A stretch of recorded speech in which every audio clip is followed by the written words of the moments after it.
ગુજરાતમાં ચોમાસું વહેલું આવવાનું હતું, પણ હવે તેની રફતાર ધીમી પડી છે. ચોમાસું બેસવામાં 10 દિવસનો લાગી છે બ્રેક. ગુજરાતમાં ચોમાસાની નવી આગાહી. ચોમાસું બેસવામાં આવ્યો અવરોધ. અનુમાન મુજબ 10 દિવસનો વિલંબ. 15 જૂને ચોમાસાની થઈ શકે એન્ટ્રી.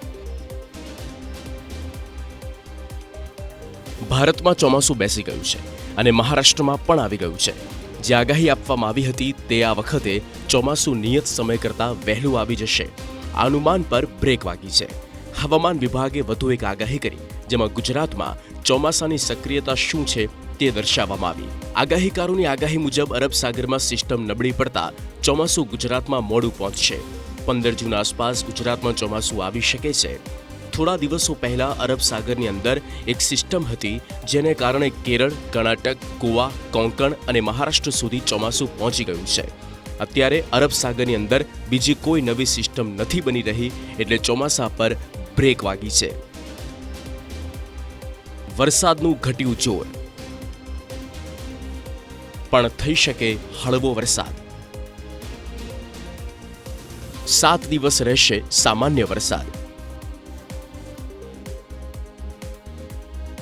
આ તરફ હવામાન વિભાગે પણ આગાહી આપી. આગાહી પ્રમાણે રાજ્યમાં વરસાદનું જોર ઘટશે અને છૂટો છવાયો વરસાદ પડી શકે, જેમાં ઉત્તર પૂર્વ અને દક્ષિણ ગુજરાતમાં વરસાદ થઈ શકે. દક્ષિણ સૌરાષ્ટ્રમાં વીજળીના કડાકા સાથે વરસાદ આવી શકે છે. આજે રાજ્યમાં વરસાદને લઈ યલો એલર્ટ અપાયું છે. માછીમારોને આજથી 1 જૂન સુધી દરિયો ન ખેડવા સૂચના આપવામાં આવી. હાલ અપર એર સર્ક્યુલેશન સક્રિય થતાં વરસાદ રહેશે. અમદાવાદ અને ગાંધીનગરમાં વાદળછાયું વાતાવરણ રહી શકે છે. 1 થી 2 ડિગ્રી તાપમાન વધવાની પણ શક્યતા છે. અમદાવાદમાં તાપમાન 39 ડિગ્રી રહેવાની શક્યતા છે.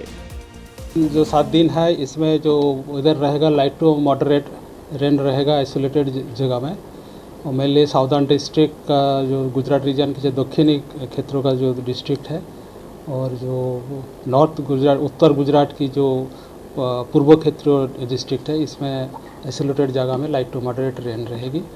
और जो सौराष्ट्र पश्चिम की भी साउदर्न डिस्ट्रिक्ट जो है उसमें लाइट टू मॉडरेट रेन रहेगी थंडर शावर के साथ. તો હવામાન વિભાગે આજે હળવાથી મધ્યમ વરસાદની શક્યતા વ્યક્ત કરી. 20 જિલ્લામાં 50 કિલોમીટરની ગતિએ પવન ફૂંકાઈ શકે છે.